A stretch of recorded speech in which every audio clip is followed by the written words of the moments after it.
Well, guys, this is an interesting day.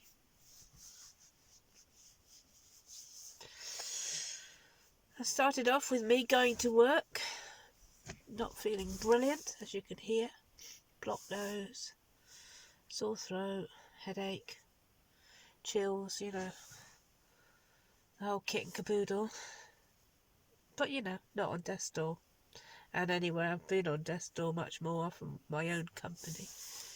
And I know how not to shirk when you're not feeling well. You just get on with your day. So that's what I did. I went to work and got there for the right time. It was very rainy, very wet. Billy did McDonald's and he stayed inside McDonald's most of the day. Did bits and bobs outside, but in the main, he was doing McDonald's and I was doing all the rest. So, toilet spins, getting wet, feeling lousy, a bit slower than normal, but keeping everything under control. Ladies' toilets are spotless. The men's were under control. I have to say that because you can't make them as spotless as the ladies. A, because you're a woman in there and you need to flit in and out quite quickly. B, because they use the stalls all the time, and every time you go in there, there's stalls that you can't see, and they're probably the ones that are going to be messy. And you go back in and you find one and you clean it. Anyway, trotting along, trying to get through my days, coming up to 2 o'clock, and all of a sudden, Billy catches up with me in the janitor's room. I'm either changing to go out or changing to come in. Can't quite remember which. But anyway, he grabs the cleaning stuff and he says, "The toilets are dirty." And he starts rushing off. I got hold of him mucho quicker. And I said, "What do you mean the toilets are dirty? The toilets are not dirty. I'm cleaning them. They're clean. They're fine. Why are you telling me the toilets are dirty? It's rubbish. Give me that stuff back. I might be a bit slow today because I'm not feeling well, but the toilets are not dirty." So he just gave me the stuff back and went off on his little work routine of brushing up or whatever. I was really mad. I was really angry. I thought, no. The only toilets that could possibly be dirty is a couple of stalls in the men's, because I've just been and checked the men's and full of toilet rolls and everything. Anyway, I went up to Billy. I said, "Look," I said, "how dare you come and tell me that the toilets are dirty?" I said, "Do you know what?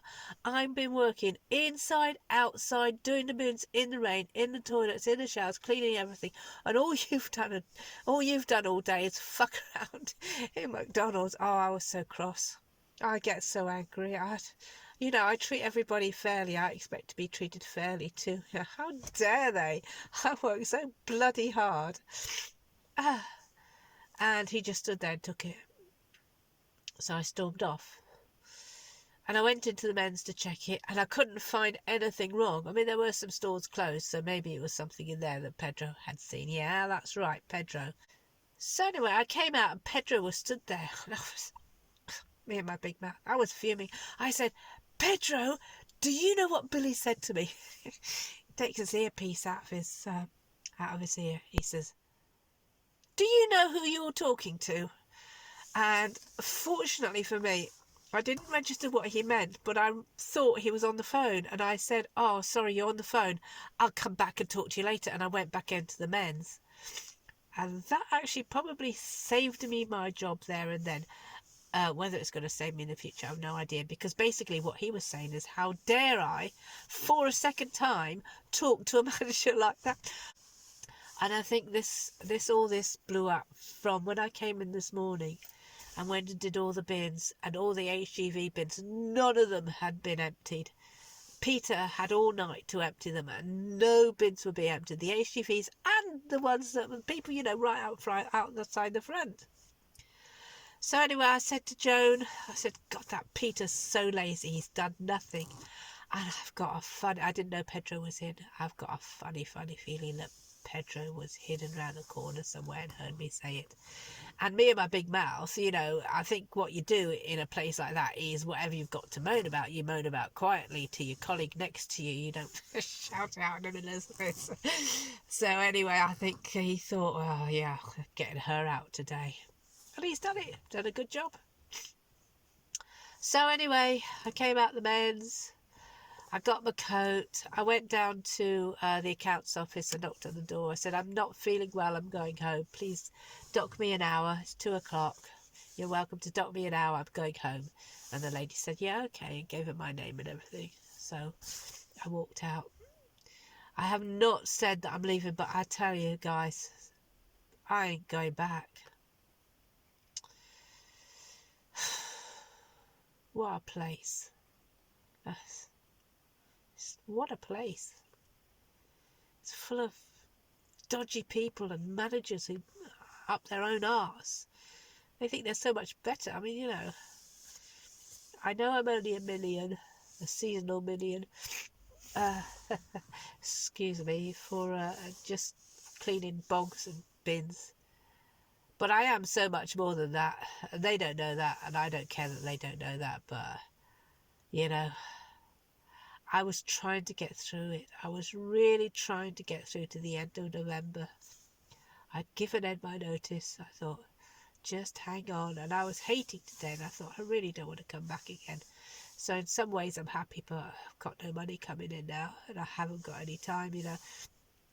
I've not applied to any jobs because I was supposed to talk to Ed today, but it was so busy, and he was so busy talking to, you know, helping out in Costa and talking to visitors who were coming round, that we never got to talk to find. I never got to find out what he got to say. But anyway, probably just protocol and say thank you very much.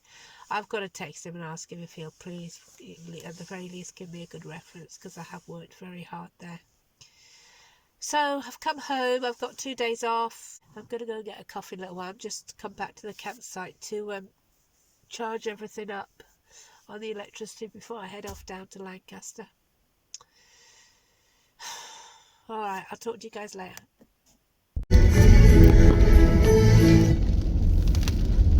So guys, it's October the 31st. It's 8:30 in the morning. Clock went back 1 hour, so it's a nice little lie-in this morning on a lovely day like today. As you can see, the rain is raining, as it seems to always do up here. I hate the rain so much. If you can hear it, I am down with this, whatever you want to call it, cold virus. You know, I'm quite affected by it, so I've got a bad chest now, I've got sore gums, blocked nose, banging headache, the whole kit and caboodle at the moment. So because the rain is coming down quite a lot, it should move over to the east later on. I'm just showing you the outside. So I've got the washing to do at Penrith, which I was going to do this morning, but the rain's coming down so much it's starting to get the roof a little bit damp on Lexi, so I've decided that we're going to head back to the campsite and park under the shed until the rain has moved across. Can't face going back. This has really floored me.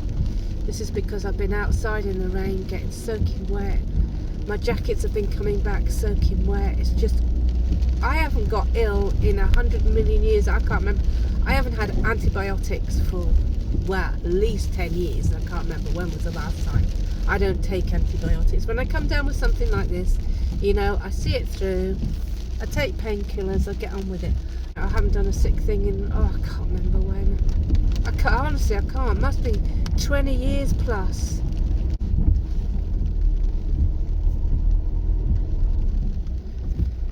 Anyway, so I'm up here now, just gonna go and open the gate. Hopefully I'll be able to park up in the shed.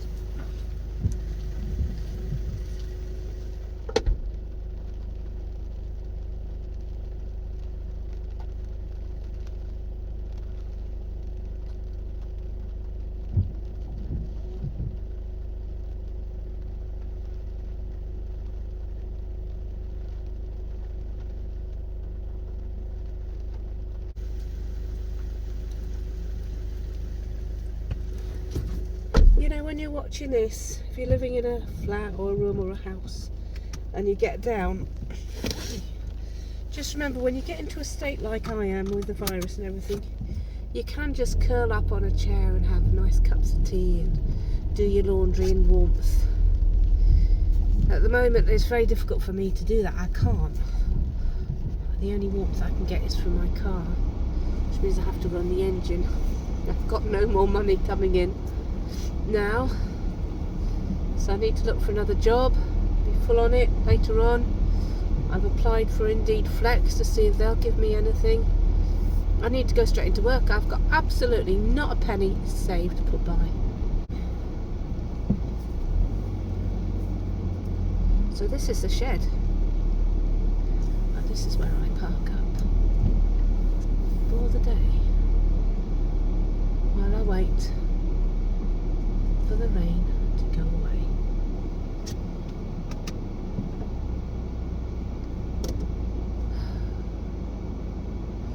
Just add some heat in here for a minute before I switch the engine off. It's false heat, isn't it? You know, it's quite nice for a minute or two, and then it makes you so hot you just want to open windows, so you have to be careful about putting too much heat into the car. So that's it, guys. I'll catch you later.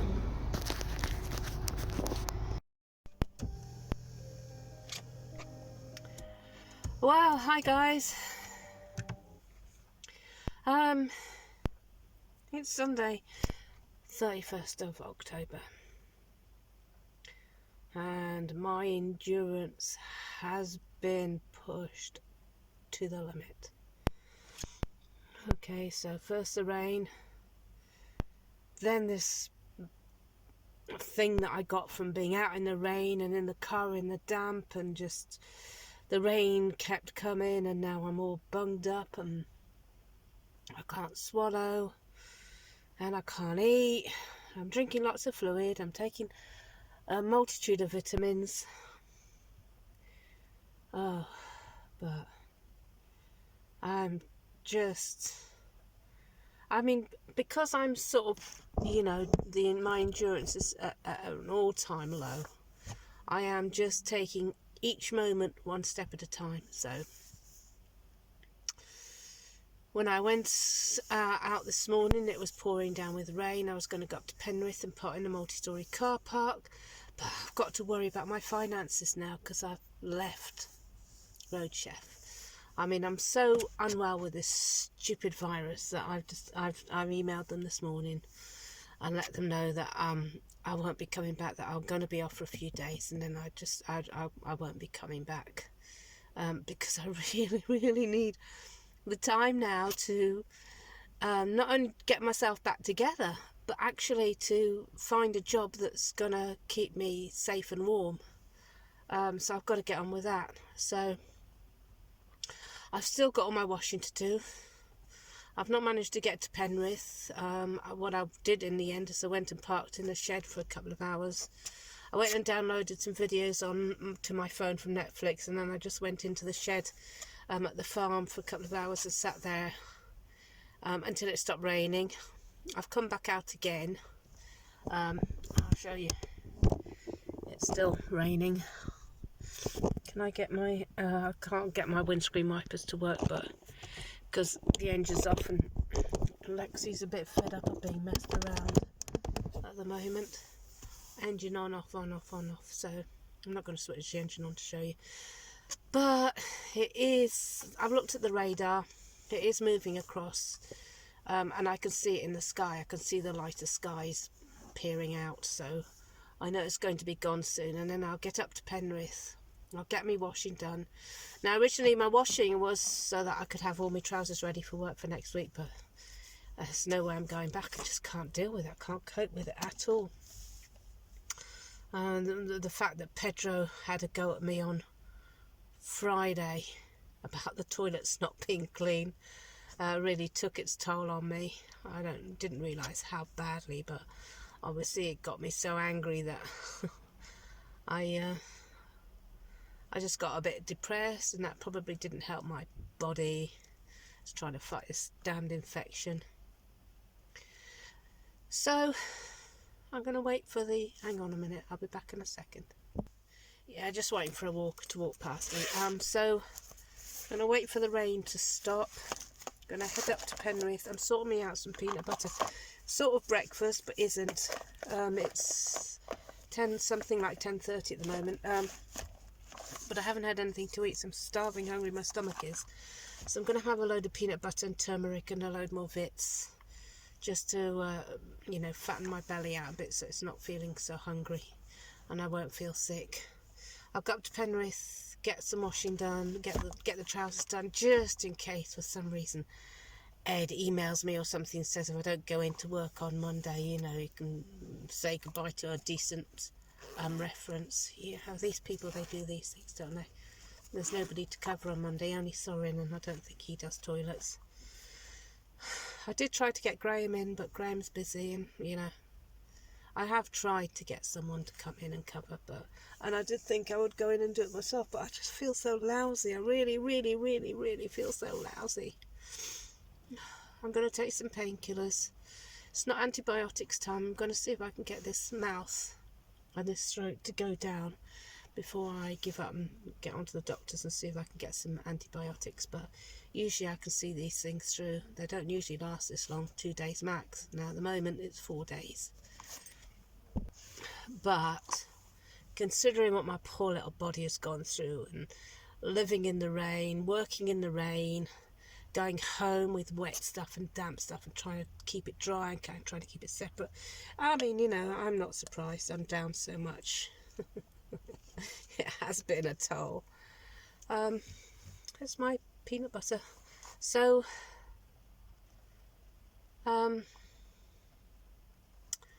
here's hoping that the day gets done okay, that I don't hear back from Road Chef tomorrow, anything nasty or horrible, and I can find a job, which is my next big thing.